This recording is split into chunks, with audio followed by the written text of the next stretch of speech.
谢贵君和谢氏一直想要大皇子嫁给他们的派系，中间其实也算计过大皇子几次，但是大皇子都运气很好的躲了过去。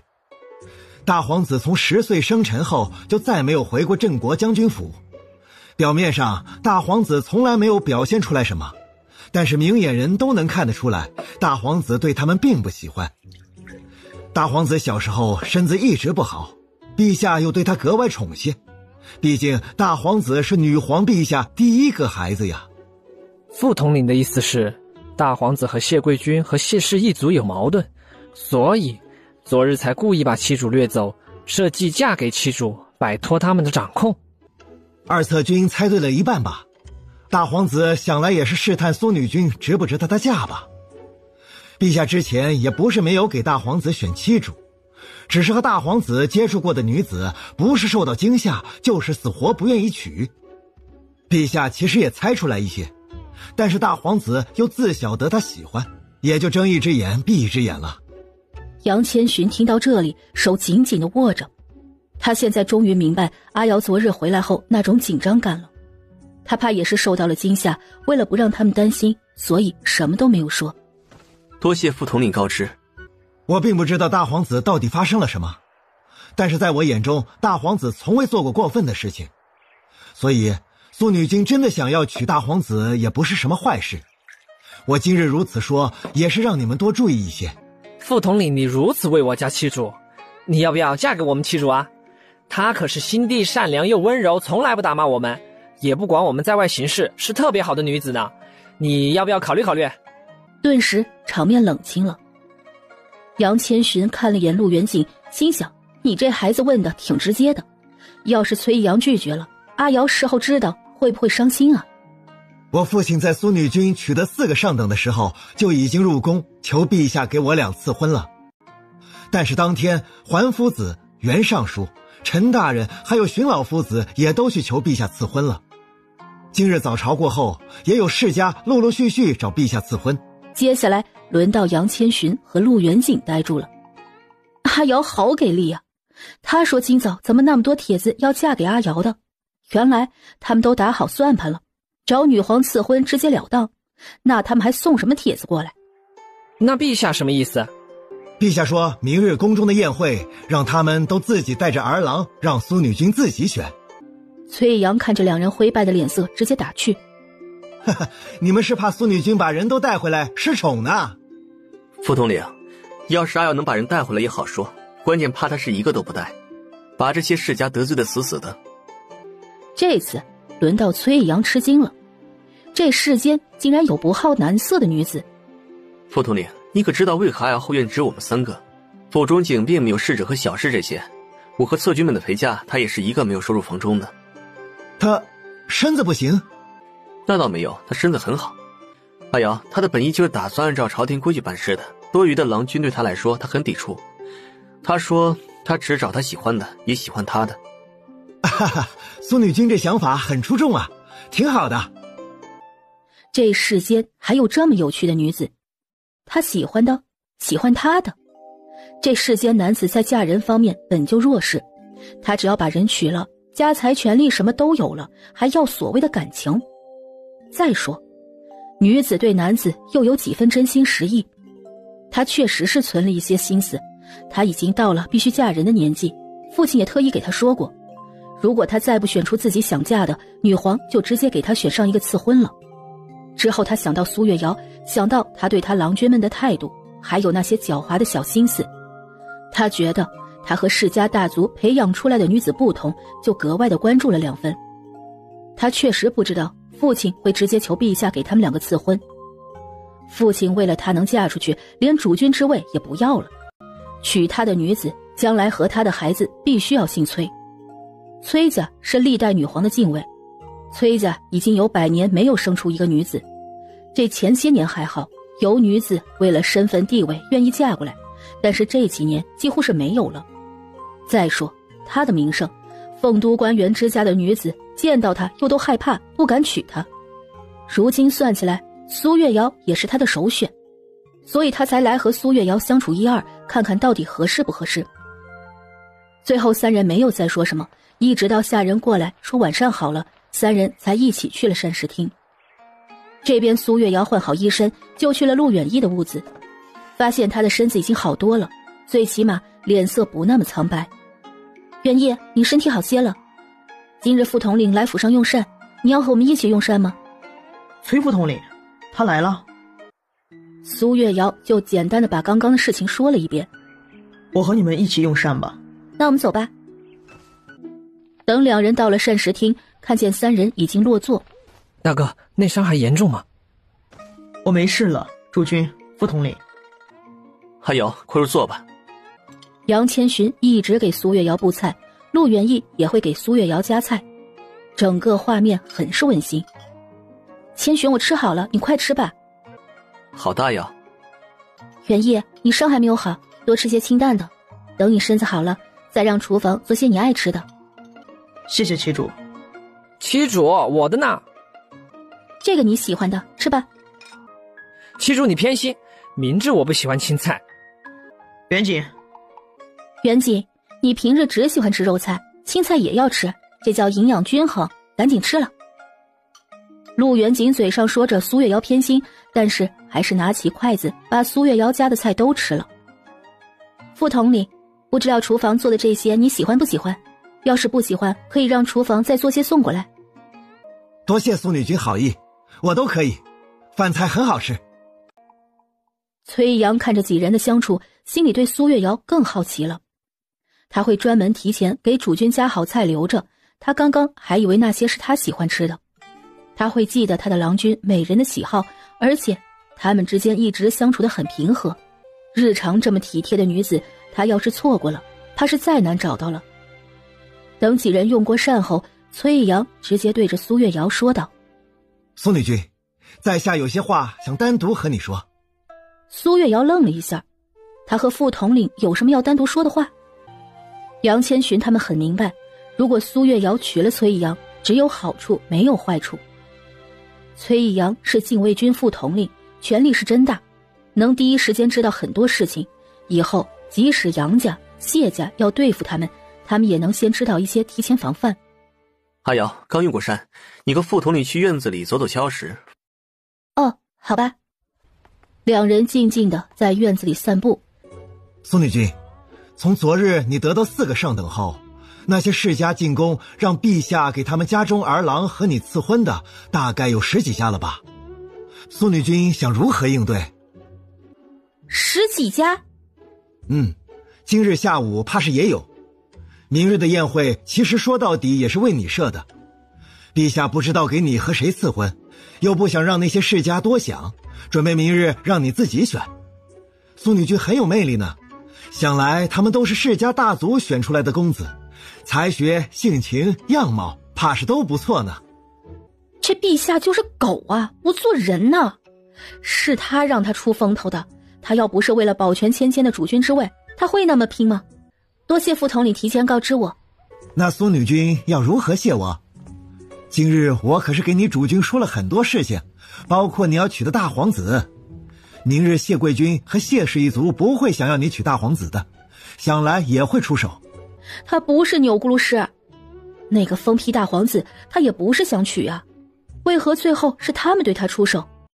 听说大皇子为了嫁你，公然反抗他的父君谢贵君，跪了一个清早。他说他和你两情相悦，此生只嫁你，不然他宁愿死。陛下早朝赶回去，看到奄奄一息的大皇子，对着谢贵君发了好大的脾气，宫中上午很是热闹呢。不行，明日的宴会他不想去了，简直是鸿门宴。这谢贵君又因为他被训斥，怕是见到他会恨得牙痒痒的吧。中间再来个镇国将军谢氏一族，想想明日的宴会，他想活着好难呢。苏女君，我给说了这么多消息，你怎么谢我呢？副统领要我如何谢你？苏女君可以直接叫我名字。啊？谢礼就是叫你名字？苏女君，我想要的谢礼，不如你直接把我娶回来。什么？把你娶回来？哈哈，是啊，苏女君只需明日当着众人的面，在他们还没有说什么的时候，亲自向陛下说心仪于我，想要娶我。那些世家怕是不好和崔家起冲突。大皇子的事情，陛下想来会顶住压力赐婚的。明日我会保护好你的安危。宫里的手段不外乎那几种，禁卫军出手，在宫里没有人能害得了你。苏女君如果想要在凤都站稳脚跟，主君和2位侧君的家世相对较弱，如今苏女君还缺一位文人世家的公子。凤都桓家的嫡小公子刚过文人馆评比，救过苏女君的荀二公子，君后家族李氏家的公子，这3位算是最合适的。其他皇子的母族，如果苏女君有喜欢的，也可选上1、2位。之后苏女君还需要再娶一位，就是关于钱财方面的。裴家其实最为合适，他们是凤都最有底蕴的世家，其次还有马氏一族、贺氏一族的公子们。苏月瑶听完崔阳的话，直接愣愣地看着他。好家伙，直接文人、武将、商人一口气都让他娶好了，还没有进门就已经开始给他选人了，一个比一个积极呀。苏女君可以叫我易阳。现在是称呼的问题吗？当然是啊，苏女君的娶夫郎想要你喜欢的，他也喜欢你的。对，我其实想法就是按照朝廷要求，20岁之前娶6位郎君，如果22岁没有生下女子，我再娶下一位的。我个人认为，娶夫郎就是以后可以成为一家人，一家人生活不需要那么多的勾心斗角，我可以完全信任于他，他也可以完全信任于我。男女之间不应该因为一方有优势，就可以理所当然地享受弱势一方的用心。如今世家大族权势大于陛下，我身后无家族可撑，又靠着陛下一手提拔，所以我站在陛下一派，和那些老派世家就彻底成了对立面。如果我娶了那些世家的公子，我后院的生活怕是不好控制。一方面我个人怕麻烦，也实在是做不出把人娶回来后各种折腾他们，另一方面我要护好我如今的主君和2位侧君。所以崔阳，你此时想要嫁给我，那就先喜欢我，此生也要做到绝不背叛于我。说实话，我并不讨厌和你相处，只是平常你身上总带着压迫感，很有气势，让人不敢靠近你。苏女君如此要求我，那你会做到不利用我的权势来达到目的，甚至不管发生什么事情不背叛我崔氏一族吗？我只能说，如今我要是答应娶你，就是奔着你的身份地位，毕竟娶了你以后，我可是禁卫军副统领的妻主，在凤都怕是无人敢明着来对付我。但是如果你真心嫁于我，我能做到的是尽最大的能力护好你和你的家族，会去试着喜欢于你，当然也不会背叛于你。这中间也算是利用你的权势吧，想想其实也挺爽的。你的身份地位怕是凤都世家看上你许久，你硬是没有嫁于他们，偏偏让我捡了喽。苏月瑶想到这里，直接笑出了声。苏女君说的倒是实话，我的身份地位婚事确实是很重要。崔家世代为陛下的禁卫军，如果我嫁的人不是陛下派系的，陛下心里怕也是有疑虑。苏女君，我其实对你和对其他女子是不同的。我从见你第一面就发现你与其他女子不一样，此时的我是真心想要嫁给你的。你想好了不反悔？想好了，不反悔。好，那我明日宴会会亲自求陛下给我们赐婚，往后余生我们相伴，想来日子会很好。我相信苏女君。两人相视而笑，苏月瑶心里也松了一口气，又娶了一夫。七主，你和副统领说了什么？你是不是要娶她了？你们都知道答案了，还问我？七主，我们是觉得副统领对七主有些不同，但是不确定。我是要娶她了，明日的情况他不也告诉你们了？我明日亲自求陛下给我们2个赐婚，能解决一大半的问题吧。恭喜七主又得一夫。哼，明日怕是不好说，大皇子还在皇宫里死活要嫁我呢，他怕是也要娶的。你们应该恭喜我得了2夫，万一中间再遇上些特殊情况，到底会娶几个我都不确定。阿瑶，明日情况遇到我们再解决。大皇子是不是对你做了什么？芊芊，副统领走了。阿瑶，大皇子是不是做了什么？没有，他就是性格有些问题，人长得很好看的，一双桃花眼睛，含情脉脉的。阿瑶，不管怎么样，我们也希望你不要隐瞒我们什么。不会的，大皇子就是脾气有些怪，想来想要嫁给我也是有些原因的。她嫁给我后可是要住在皇子府，我只需1个月去几日就好，她也不会做出出格的事情，律法摆在那儿呢。杨千寻听到这里就不再多问什么了，明日他会跟着进宫，到时候他再看看吧。他总觉得阿瑶从被大皇子掳走后回来，精神就有些紧张，神情也有些不对，希望是他多想了吧。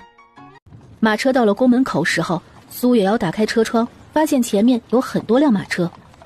女君，前面的马车太多，走不动了，女君和主君需要下来排队入宫了。春日在马车外说道。我知道了，我和主君这就下去。芊芊，没想到今日人会这么多，这次文人馆通过多少人呢？去年比今年要好很多，整整通过了26位，其中加上七主好姐姐是唯一2位女子通过评比的。姐姐的才学真的很棒啊。姐姐对杨家一直受到嫡父和我嫡姐的压制，此次也是为了分家努力的，不然姐姐怕是还会藏住一段时间的。上年评比总共通过10几位，今年比上年多了将近10人呢。好吧，姐姐的性情真好，在被压制的情况还能如此反击，真是很给力的。姐姐很优秀。阿瑶，我们去那边排队吧，今日宴会上来的人怕是不少，凤都那些世家还有3品以上的官员，怕是都带着自家儿郎，女子想来也会跟着过来的。好，咱们去排队吧，今日怕是很热闹了。春日，你们找个地方休息，我和主君估计要几个时辰后才会出宫的。好的，女君。进宫是不准带仆从的，女子可以带主君或者侧君过来，但是只能带1人。世家和那些官员可以带2位家中未婚的儿郎，其他是不允许进宫的。而且进了宫里面也有很多规矩，不管是女子还是男子，没有得到女皇的传召都是不能进入后宫，特别是女子。所以入宫参加宴会的女子一般情况下都是不能四处走动。这边苏月瑶和杨千寻走到排队的地方，入宫的人不管是男子女子或者多大的官职，都是要经过宫人检查，但是队伍里面整体男子要多一些。你是哪家的女君？我之前怎么没有见过你？我是崔副统领，他怎么出现在这里了？是啊，副统领不是从来不往人多的地方来吗？副统领不会是来抓人的吧？苏月瑶刚松了一口气，发现崔阳往自己的方向过来了。不会吧，这人是来找他的？月瑶怎么来得如此早？怪不得我派去接的马车没接到人呢。见过主君。顿时周围发出倒抽一口气的声音，这温柔的语气是副统领发出来的吗？凤都谁人不知副统领心黑手狠，对待犯事的女子也是一点情面都不讲的。他还和这女子的主君打了招呼，这女子是谁啊？我和主君提前出发了。月瑶先和我一起进宫吧，这队伍还要再排上一会儿，累着可不好。这么插队会不会不好？不会，月瑶以后会是我的妻主，崔家未来的主母，可以有这个特权的。阿瑶，我们和副统领先入宫吧。那好吧，多谢副统领了。月瑶不用谢，以后我们就是一家人了，不用如此见外的。苏主君你们负责检查，苏女君我亲自来。好的，副统领。宫人听到立马行礼推到一边。苏女君这边请。崔阳又恢复那个冷冰冰的副统领，之后苏月瑶往里走了几步，崔阳的手直接摸上了苏月瑶的腰，苏月瑶下意识的想要往后退一步。别动。崔阳手紧紧地握着苏月瑶的腰，没有让她后退一步。苏月瑶感觉自己此时脸色有些红，她都能感受崔阳的大手在自己腰间摸了一圈，他是不是故意占自己便宜的？那些工人并没有如此啊。苏女君麻烦手张开。副统领，我看刚刚工人并没有如此这样检查女子吧？苏女君可是今天的特殊人物，所以搜身这一环节是必须要检查的。苏女君，副统领说的没错。他全身几乎让崔阳摸了一遍，不然怎会如此？他还以为他是个正人君子，太可恶了。你们可看仔细了，苏女君身上可没有任何夹带的。奴看清楚了，会记录在册的。苏女君和苏主君可以入宫了。苏月瑶直接拉着杨千寻往宫门走去了。崔阳交代了工人一些事情，就紧忙追了上去。苏女君，刚刚得罪了。今日如果不是我检查，那些工人也会如此的。那我刚刚看他们检查其他女子并不会如此。那是因为那些工人背后有其他人。我得到的消息就是在搜身入宫这一块他们会如此。如果苏女君到时候挣扎不愿意，工人就会回禀陛下你不配合。女子搜查都是象征性的，所以你要是和工人对上，觉得工人不对，其他女子并没有经历苏女君的情况，大家就会理所应当的觉得苏女君刚取得如此成绩，就如此跋扈不守宫中规矩。此事也怪我没有早点得到消息，我知道的时候苏女君已经到了宫门，所以我刚刚才在众人面前承认我们的关系。我不让工人碰你，亲自搜你的身，工人他们也不能多说什么了。崔阳，你刚刚可是占了我便宜呢，吩咐工人干这事情的背后之人是谁？苏女君，刚刚情况特殊，还请原谅。此事怕是和谢贵君脱不了干系，所以今日苏女君和主君要多加小心，我也暗中会让禁卫军护着你们。谢贵君入宫多年，宫里有很多工人都是他的手下，你们千万不要大意了。我知道了，我会小心的，今日谢谢你。如果刚刚搜身的行为要是让工人动手，他怕是真的会问出来。怪不得他到宫门口的时候，他们会让他看前面的女子如何搜身。这一对比，是个人都会问怎么回事吧。啊，我应该做的。主君你们今日最好不要离开双方的视线。那些想要拉拢苏女君的世家，如果想要自家儿郎嫁给苏女君，为了主君之位，怕也会单独对主君出手的。副统领放心吧，今日我会小心的，绝不会出错的。好，前面就是举行宫宴的殿阁了，你们两人小心，我还要去宫门巡视，晚些时候会和陛下一起到的。好的，一阳你也多注意一些。好。芊芊，这才刚进宫就有阴谋了，今日怕是不好过啊。没事，阿瑶是位女子，她们不会做得太过了，要是做得太过，我们也不怕。阿瑶，直接反击就是，毕竟女子身贵，不犯大错是不会受到惩罚的。陛下想来也是会护着阿瑶的。希望如此吧。两人刚到了殿阁门口，还没进去，就听到一道声音：“千寻，是你吗？”杨千寻听到此声音，顿时愣住了，转身看到谢七无，谢氏嫡女，身后还跟着她的主君。谢女君，我已经嫁人了，如今是苏府的当家主君，还请谢女君叫我一声苏主君。杨千寻，你怎么如此和西吴说话？他当年不娶你也是有原因的。你谁啊？我的主君说的并无错处，他如今已经是我的主君，谢女君怎可称呼他的名字？难道谢女君对一个嫁人的男子念念不忘，就会惦记人家？你就是苏月瑶，一个小地方出身的女子，娶了杨千寻就敢放肆。这位女君，你是谁啊？我问的是谢女君，你上赶着说什么呢？还有，你是不是脑子有问题啊？我是小地方出身，我的主君是谁都不阻碍我在这里放肆。你不可理喻。谢女君，千寻已经嫁给我了，所以你怕是没有任何机会，所以请你看到她离远些，不要上来就和她寒暄。如今她也不是你们能攀上的。苏女君好大的气息！我听说你和杨千寻成婚，杨千寻也并没有从杨家出嫁吧？杨家承认她嫁给你了吗？就是，苏月瑶，你和杨千寻就是无媒苟合，这么重要的场合你还带着她进来，杨千寻名声都毁了，你怕不是被骗了娶的吧？她本不想惹事，真的是烦死了。谢女君和这位女君的话我记着了，一会儿我亲自向陛下讨要说法。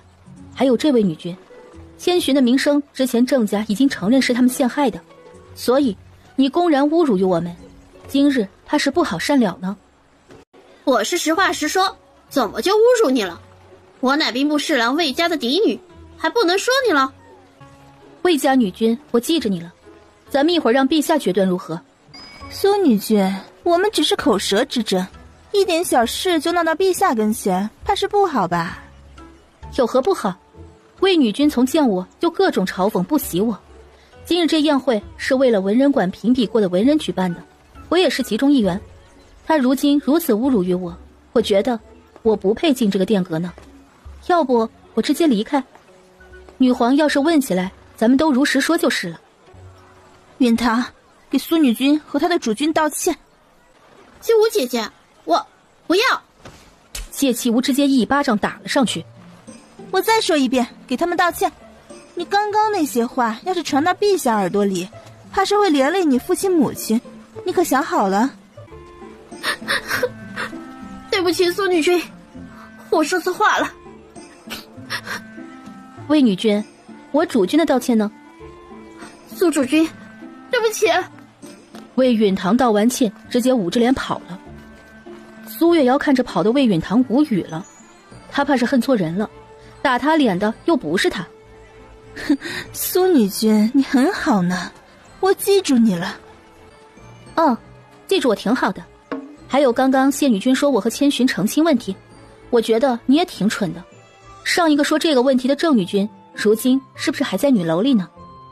谢女君，要不去问问她，我和千寻成婚是不是按照规矩办的？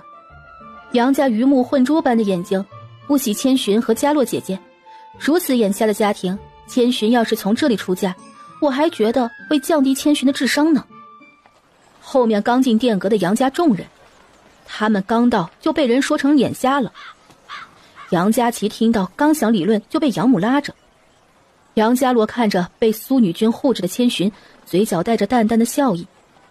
千寻嫁给苏月瑶真好，最起码有人护着她了。毕竟我这么优秀，平常怕你也很难见到我。我可是一次得到文人馆5个上等呢。这文人馆啊，怎么这么好进呢？千寻，你说说，其他4个上等科目的夫子都想让我去进学，你说我要不要答应呢？哎呀，真是一个烦恼。这我就不如谢女君了，不用进学，还能天天在家享受着，多好呢。还是谢女君会投胎，有个好父母，想来不进文人馆也有好的去处，不像我啊，只能靠自己呢。扑哧一声，有人笑出了声。苏月瑶扭头看到杨家路还有杨佳琪他们，旁边站着2个年纪大些的，这就是千寻的母亲和嫡父。杨千寻看向杨家众人，上前了一步行礼道：见过母亲父亲。苏月瑶并没有行礼，只是淡淡的看了他们一眼。姐姐什么时候到的？我刚刚说的话都听到了。从你说杨家鱼目混珠眼瞎的时候开始，月瑶，我觉得你说的非常好，我认同。姐姐真好，我很喜欢姐姐呢。苏月瑶，我母亲和父亲在这儿，你没看见呀？他们可是你的岳父岳母。苏月瑶扭头看向他们，随意地说：千寻嫁给我的时候并未从杨府出嫁，杨大人你们也没有给我改口费。再说了，千寻去到义县和我成婚的时候，杨家不是已经默认放弃千寻了吗？既然杨家都放弃千寻了，她如今嫁人就是苏府的人，和杨府没有关系了吧？杨千寻和杨府没有关系，那她怎么有脸要杨府给的嫁妆？那些嫁妆可是千寻父亲当年的嫁妆，朝廷法规如此，一半给了你母亲，剩下的一半留给子女。千寻的嫁妆可是他父亲留给他的，和杨家可是没有一丝关系呢。我们没有要这些年那些铺子的盈利就已经不错了。苏女君，如今你正是风头正盛，还是为人低调些，上来就不尊长辈，说出去对你名声不好吧？你们都和千寻没有关系，还算什么长辈？千寻刚刚不已经对着你们行礼了，已经全了彼此的脸面，你还想要我如何呢？你说这对我名声不好，不好就不好呗，我又不需要顾忌什么。千寻，你确定要和杨家一刀两断是吗？母亲，我已经嫁给苏女君，说是苏府的人，我不能忤逆妻主。很好，很好，以后你们不要后悔。养母气冲冲地离开了。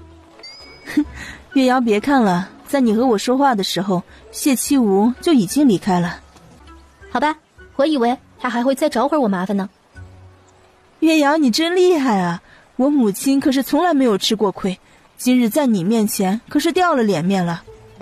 我主君家妹妹之前来过杨府一次，见到我母亲都吓着她了。之后我们都是在外面见面的，再没有在杨府见过。我如今是占了便宜，你母亲的诰命刚没有，如果她现在还是一品诰命，我是必须向她行礼的。今日多谢你如此维护千寻，千寻你也不必担心，我已经着手分家的事情了，以后让母亲在杨府守着杨佳琪他们吧。姐姐，护着千寻是我应该的，姐姐如果需要我帮忙，派人去苏府通知我就好。好，有需要我会派人去请你帮忙的。我们进去吧，再过一会儿陛下和君后他们就要到了。大厅中间是表演的地方，两边是给官员准备的位置，正中间的是女皇的位置，挨着旁边的是君后的位置，再往下低一点的是谢贵君的位置和大皇子的位置。阿瑶，喝点茶水吧。芊芊今日怕是来的人很多啊。是啊，这样的场合女子过来都是挑选郎君的，吸引男子过来都是想往你和姐姐身上扑的。芊芊，我怎么听到你语气里带着开心呢？我现在很开心呢，刚才要如此维护我，当然很开心了。杨家、谢家，我们算是彻底撕破脸了，也不用维护表面。我今日看你母亲和杨辅臣，就觉得他们不是什么好人。阿瑶，我们还是要防着他们的，谢家今日一定会出手的。那就等着他们出手。苏女君，苏主君。荀公子好，你们是特意去了文人馆一起过来的？是啊，天刚亮我们就去了呢。好吧，天刚亮的时候他还在熟睡呢。女子还是有些特权的，早起一直都是她的硬伤呢。陛下到，君后到，谢贵君到，大皇子到。陛下圣安。女皇、君后、谢贵君、大皇子四人往中间走去。等到女皇他们落座后，女皇才说道：都平身吧。谢陛下。今日朕特意设宴庆祝此次文人馆评比过的文人们，望你们好好进学，早日入朝为官，造福百姓。之后上了歌舞，大厅中有一些碰杯的声音，还有小声议论的声音。苏月瑶看了眼舞台中间的翩翩起舞的人，有一刻的呆愣。这些男子长相好美啊，要不是中间是平的，他都以为是女人了。阿瑶，芊芊，他们是男的吧？是男子，这些都是自小在皇宫教坊司学艺的，选出来都是偏阴柔一些的男子。苏女君，本宫看你对宫中舞姬很是好奇，不如一会儿选几个带回府里伺候。本宫可是听说如今你的后院才3个人呢。不愧是女皇选上了后宫，先不说她脑子如何，就这谢贵君长得的确是很出色。大皇子那双好看的桃花眼睛，原来是遗传他呀。这里的女子确实是爽，男子们几乎选的都是好看的，什么风格的都有，除了没有女皇的权利，后院那是真享受。苏女君这是在想挑哪些人回去的？多谢贵君的好意，民女第一次参加宫中的宴会，一时间多看2眼，民女的后院只选民女心仪的。苏女君有如此想法，还真是让人吃惊呢。这么说来，进你后院的男子，你都是心仪的？当然了，贵君还是看表演的好。谢贵君知道陛下已经不满自己再多说什么了，但是眼神还是有些犀利的看了苏月瑶一眼。苏女君，你心仪的男子都是什么样的？荀公子问这个做什么？好奇，还是打算自荐枕席呢？要是在下自荐枕席，苏女君收下还是不收呢？你觉得呢？荀公子的出身怕是主君也当得的，要是入了我的后院，只能是侧君的，你愿意？侧君如何？主君又如何？我看中的是苏女君的性情。你这是夸我性情好了？荀公子就不怕我如今在外的性情都是表面的？实际上回了府，我对他们可不是如此。在下还是第一次见这么说自己的。苏女君当真是和其他女子不一样。阿瑶，先吃些东西。好啊，芊芊你不用特意照顾我，你要是饿了也吃一点。我知道的。这边正在上菜的时候，突然一个工人直接一个栽倒，把准备上的菜全部泼在苏月瑶的裙摆上。苏月瑶第一反应就是来了，宫斗剧的剧本来了，是不是一会儿就领着他去一间屋子，里面有熏香有男子，之后再有一群人来抓奸？好老套的剧情啊。阿瑶，有没有烫到？没事，没有烫到，就是衣服脏了。此时的工人跪在地上瑟瑟发抖地求饶着：女君，奴不是故意的，不是故意的，女君饶命！你可知我是谁？奴不知道，奴刚刚就是不小心绊了一下才摔倒的。哦，你这么说，那是谁绊倒你，让你故意把饭菜撒到我的衣服上的？奴不知道。哦，你不知。坐在我身边的就是这位寻二公子，还有在旁边的这位是？在下文人馆奇访韦继华。韦公子和我有过节？并无，在下第一次见苏女君啊。你听到了？你说有人绊你，导致你摔倒的，你摔过来的距离也就是韦公子可以做到。第二排的位置，他们怕是没有机会。你这是受了谁的指使？让我还没有入文人馆就可以挑拨我和同窗的关系了？女君，奴不敢，奴是不小心摔的。啊，不小心摔的。你们工人不是自小学习如何侍奉的吗？这么低级的错误都犯。苏女君，你这是说君后治下不严？难道不是吗？我好好的用着膳，看着表演，这工人直接一个扑倒，差点没把饭菜扔到我脸上了。要不是我主君反应快拉了我一下，我此时可是头顶一盆菜了。还有我身为女子，万一饭菜是热的，那岂不是要被毁容了？我有理由怀疑你这工人就是要谋害我，谋害女子。女君，奴不敢的，奴不敢谋害于您的。苏女君，今日宴会，本宫看这工人也不是故意的，苏女君不如就放过他。魏君，您这是让我息事宁人呢？那我这衣服呢？这可是我主君亲自设计缝制的，我今日才穿，就让这工人给毁了，我可是受害者。君后今日这宫宴，您不查查这工人为何把我衣服弄脏吗？苏女君啊，今日的宴会是谢贵君负责的。贵君，这工人是您负责让他往我身上扔膳食的？苏女君可不要胡乱攀咬，本宫为何如此做？不是贵君那就好，你把我的衣服弄脏了，咱们说说赔偿问题。奴赔不起女君身上的衣服。贵君，这宴会是你负责的，我的衣服被你安排的工人给毁了，赔偿问题怎么办？本宫赔。苏女君这身衣裳多少银钱？我这身衣裳按道理来说是要6000两银子的，但是也只毁了外衫，贵君给5000两就可以了。苏女君，你说多少？我刚刚已经说了，这衣服是主君亲自设计的，这上面的刺绣也是主君亲自绣的，他的心意我是最看重的。要我说是无价的，但是如今被谢贵君弄脏了，最低也得补偿我5000两银子的。好，本宫赔就是了。苏女君不去换一身新的衣裳吗？换啊，但是我对宫中的路不是很熟悉，贵君派的人引路，我不放心，不如崔副统领陪我一起去吧。陛下，臣带着苏女君去换新的衣裳。那你们去吧。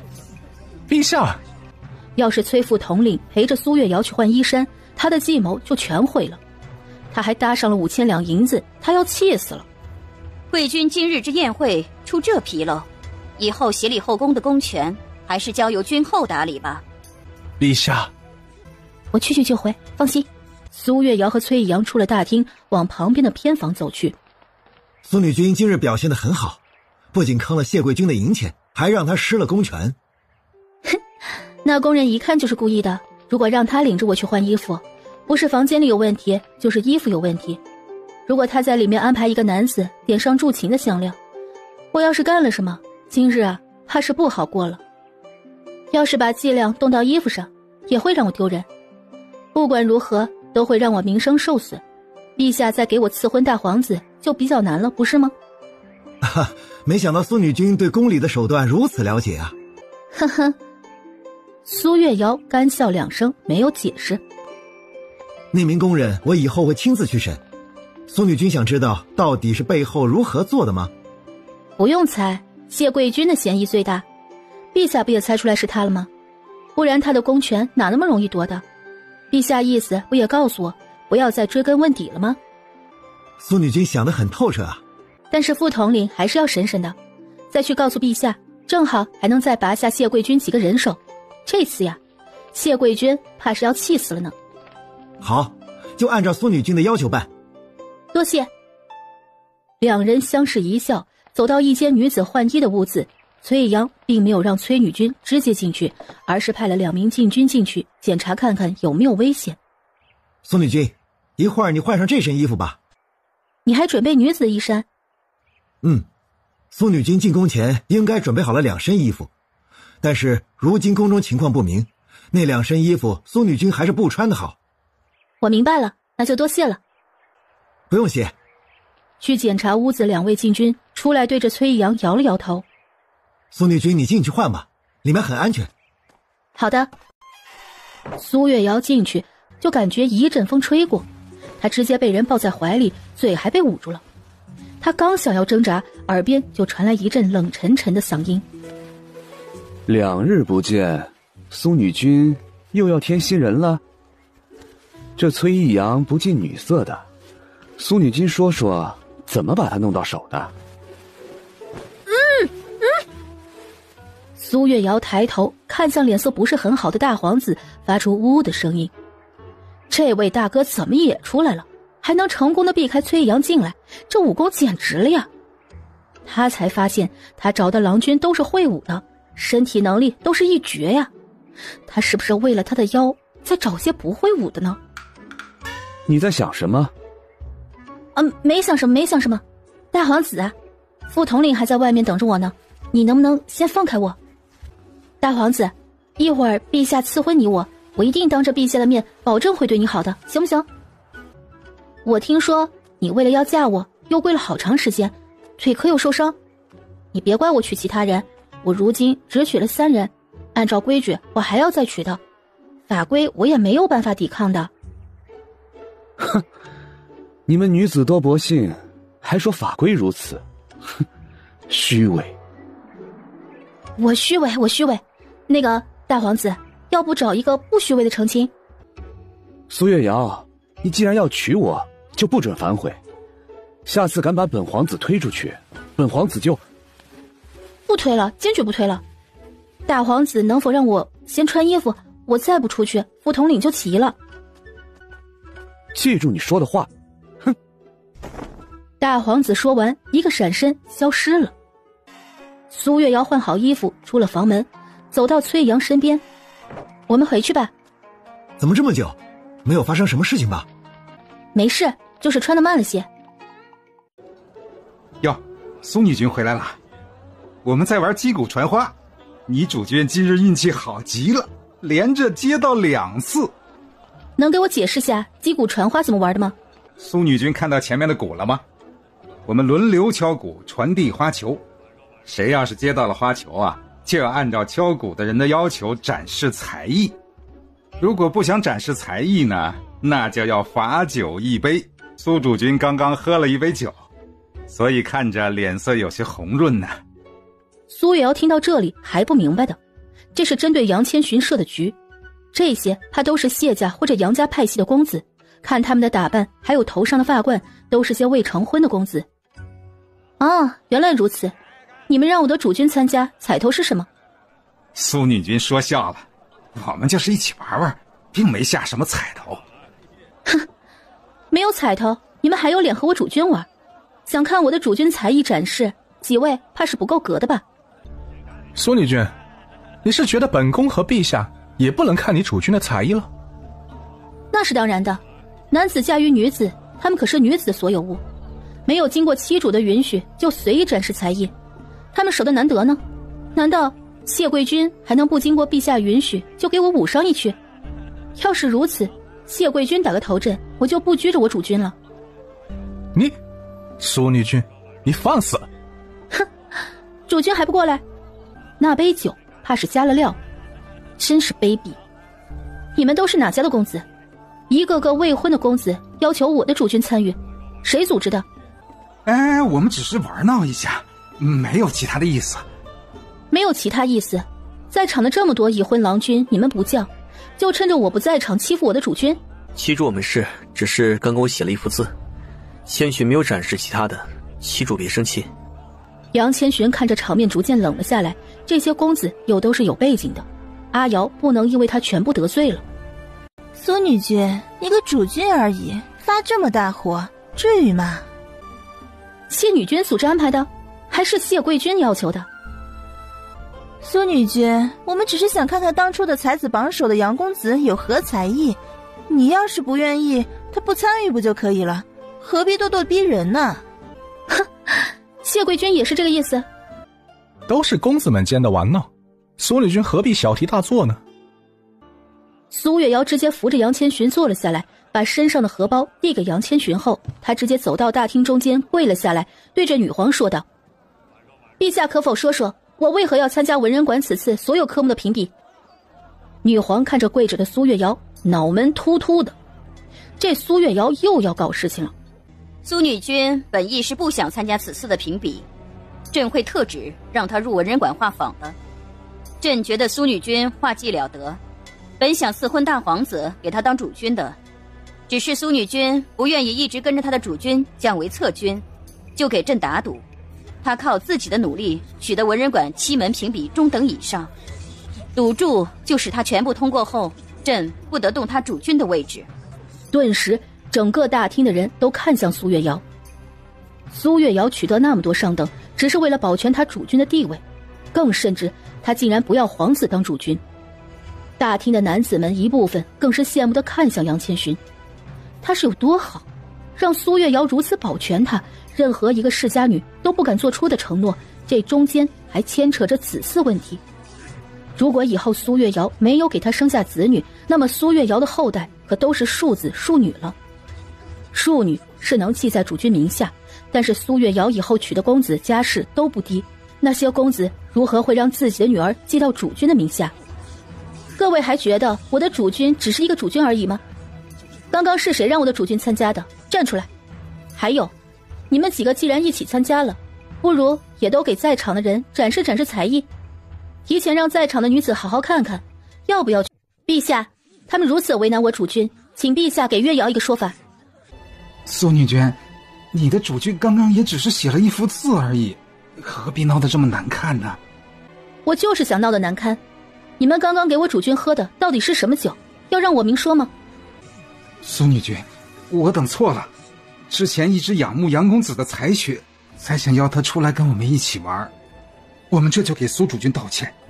请陛下严查，不然民女为了主君才拼的文人馆几个上等，护不住想护之人，这上等不要也罢。2刻钟后，福安出现说道：陛下，查出来了，这事情是谢家嫡女安排兵部侍郎嫡女为女君策划的，苏主君喝下的酒是杨府嫡女提供的，里面有让苏主君过敏、皮肤红肿的东西。你们好大的胆子！陛下息怒！顿时，整个大厅的人都跪了下来。贵君是不是也参与了？陛下，臣是没有，臣是不知道戚无会做这些的。镇国将军纵容子女，官职降1级，谢贵君降为侧君，禁足1月。谢家嫡女赔偿苏府1万两银子，兵部侍郎管教子女不严，降为兵部员外郎。魏家嫡女赔偿苏府1万两银子，杨家嫡女屡降不改，打入女楼半年。今日参加击鼓传花的公子，杖刑20。陛下，顿时求情的人很多。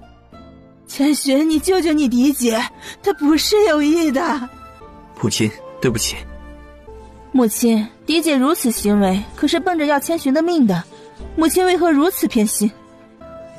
女皇不想再看他们求情的脸，摆了摆手。杨府众人还有刚刚那些公子的大臣，包括谢贵君，全部被宫人带走了。多谢陛下为民女的主君讨回公道。苏月瑶算是很满意这个结果，对着女皇行了一礼。朕的大皇子已过籍官，苏女君才学出众，2人甚是般配。今日朕给2人赐婚，大皇子为苏月瑶的平夫。陛下此事不可。大皇子如何能嫁给一介平民，还不是主君之位？这有碍皇室威严啊！谁说苏月瑶是平民的？当初苏月瑶贡献救助落水者有功，又进献赏梅图，朕特意下旨，只要苏月瑶通过文人馆评比，就破例封为8品上邑。如今苏月瑶在文人馆评比有4个上等，文学坊中3位夫子已经上奏，苏月瑶所写劝学文章当可传世，供天下文人学习。陛下，臣代表文人馆的夫子们，请陛下以此文章嘉奖于苏女君。桓夫子出列说：朕准奏。苏月瑶听旨，朕特封你为6品修撰，入文人馆学习，待学成之日，朕特准入朝。臣接旨谢恩。陛下，镇国将军，朕心意已决，你退下吧。陛下，苏月瑶，朕已经给你和大皇子赐婚了，你意下如何？陛下，臣愿意迎娶大皇子为平夫，多谢陛下赐婚。好好好，朕会让司天监核算好你们的八字，确定婚期。陛下，您不是答应臣给臣的小儿子和苏女君赐婚的吗？陛下，臣的儿子也是。陛下，苏女君后院如今只有3人，如何能够伺候好苏女君啊？臣的儿子今年刚评比过文人馆，也是可以的。各位爱卿，朕本意也想给你们儿郎赐婚的，但是苏女君不是刚刚就说了，她只找她心仪的，不如你们让自家儿郎出来，让苏女君自己选。要是她选上的，朕立马下旨赐婚。苏月瑶不可置信地看向女皇，女皇不想得罪人，都让她干了。这么多人，她不怕她的大皇子还没有进门，她就被这些人给迷住了吗？女皇脸色带着笑意，她都好奇苏月瑶会不会选，还是选几位。终于能在苏月瑶的脸上看到其他表情，简直是太爽了。陛下，臣心仪崔副统领，愿意娶她为侧君。副统领，你可愿意？臣愿意。好，朕给你们赐婚，稍后赐婚圣旨会到崔府和苏府。苏月瑶，你即使娶了大皇子崔副统领，后院人也不多，再选选，有合适的，朕都给你赐婚。苏月瑶看着女皇笑得开心的模样，女皇能不能做个人呢？不知道她已经很抗拒了吗？陛下，臣必须要选吗？苏女君，不如多看看。朕看皇家的小公子不错，你看看。苏月瑶扭头看向站出来的一位公子，只见那男子身着一袭青丝长衫，腰配一枚翠绿玉带，眉目清秀，鼻梁高耸，唇红齿白，气质中又带着几分贵气。苏月瑶看了一眼，就立马移开了视线。苏女君。桓妍希看着苏月瑶，看向他立马行了一礼。桓公子不必多礼。苏女君，你看看我家儿郎。苏女君，苏女君。苏女君此时脑子里是嗡嗡的，都是在叫她的名字。各位大臣，听我说。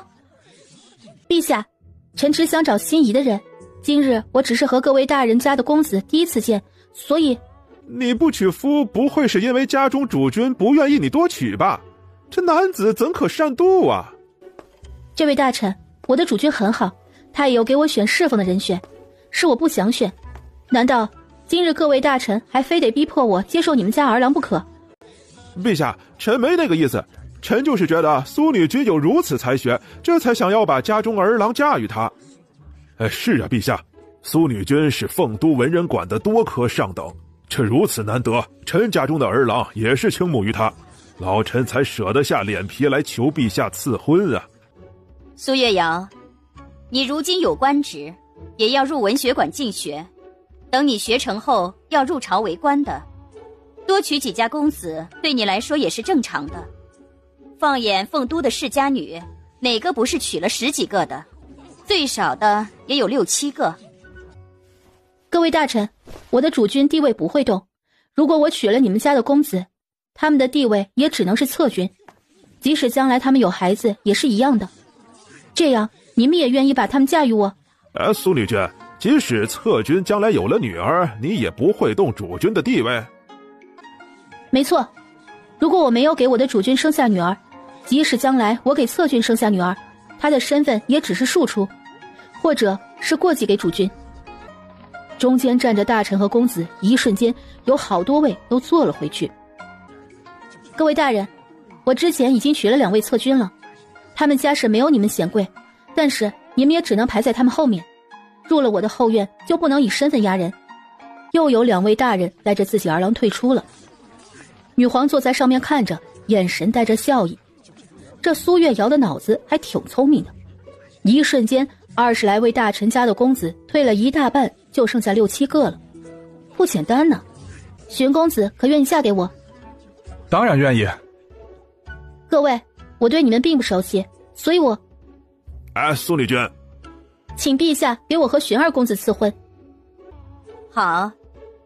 他已经感觉出来，苏月瑶最大的底线是不会选那些没有见过相处过的公子。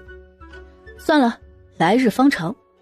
苏月瑶的后院以后还有机会塞人，一次把人逼急了也不好。这场宴会就这么结束了。芊芊，身子还好吗？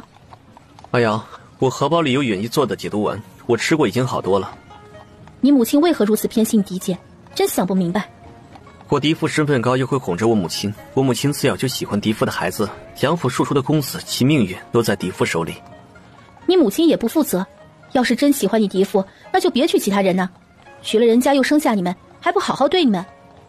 我母亲娶的侧君侍君们是我嫡父选的，一大半都是为了我嫡父的官场，一小半都是我母亲自己喜欢的。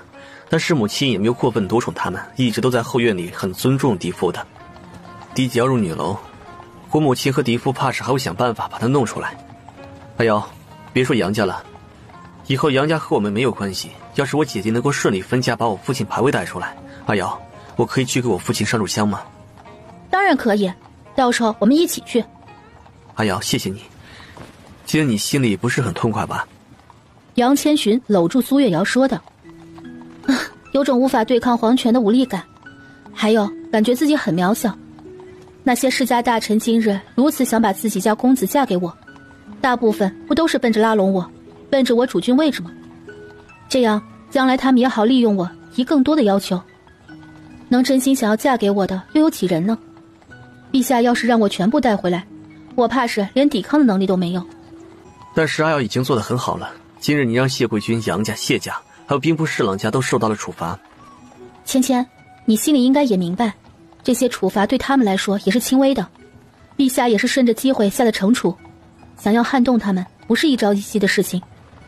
其实今日我有一瞬间想着把最后几家的公子都带回来，不管他们想什么，和那些家族联姻对目前的我来说确实是一件好事，但是我不想如此妥协，总感觉自己要是妥协了一次，他以后我的后院就再当不得主了。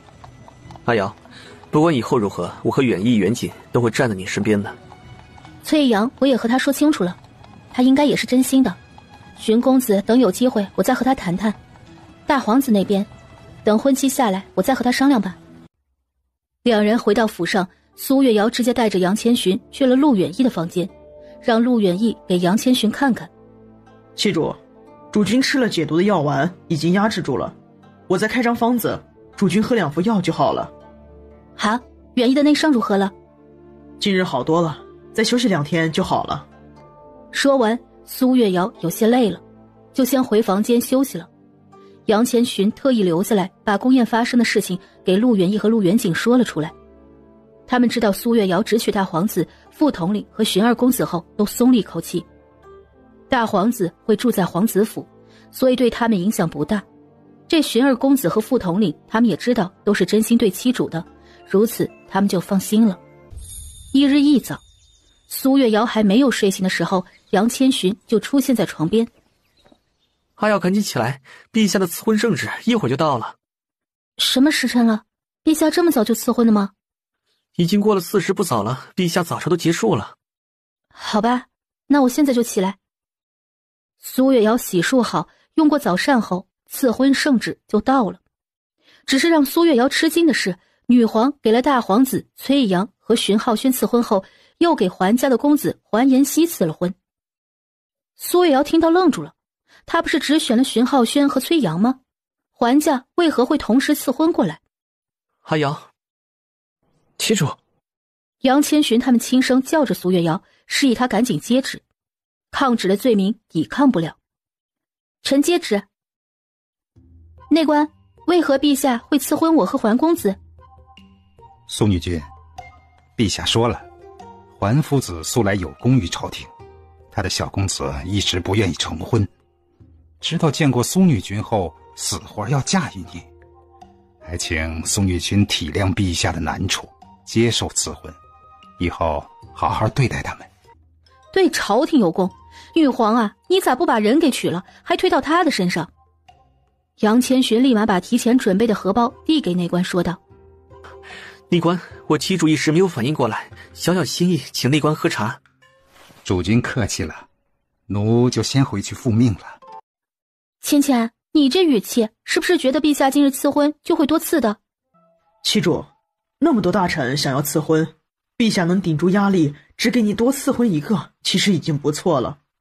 是啊，旗主，要是你不喜欢，娶回来就放到后院，你不去他房里也不会有人说什么的。阿瑶，我其实一直觉得陛下会多赐2个3个的，如今多了一位，很好了。芊芊，你们这么说，我是不是还要谢谢女皇陛下没给我多赐婚呢？阿瑶，皇权如此，咱们拒绝不了。那些世家大臣去请旨赐婚，陛下肯定也是有考量的。这里世家联姻是最平常不过的事情了。算了，没办法，那就接受吧。你们不用担心我肯定会娶他们的。三人听到苏月瑶会娶，也松了一口气。阿瑶，陛下已经赐婚，大皇子有4天剑和8字，之后阿瑶去宫里提亲，大皇子应该会送皇宫出嫁，所以阿瑶聘礼你还要准备一些的。其他几人这些天你可以先和他们约着出去走走，相处相处，他们是不是早于大皇子进门呢？但是阿瑶可以等熟悉之后去提亲，再定下日子。他们能不能一次性都娶了，还要一个一个进行呢？男子嫁人可是很重要的，想来他们也是让妻主去迎娶的吧？我知道了，意思是娶他们还要等大皇子进门后，所以有好长时间的缓冲吗？是啊，大皇子那边确定之后，副统领那边还要早点。副统领的年纪快要到朝廷出嫁年纪了，如果大皇子定的日子太晚，阿瑶可以和副统领先写婚书。好，我知道了，就这样吧。苏月瑶认命了。除了大皇子的疯批性格，其实他们都长得不错，妥妥的大美男。他也不是很吃亏的，进了他的后院，其实主动权在他。他这些时候是不是要在他们进门前赶紧给杨千寻生个孩子呢？唉，想到这里的怀孕率，他都有些绝望了。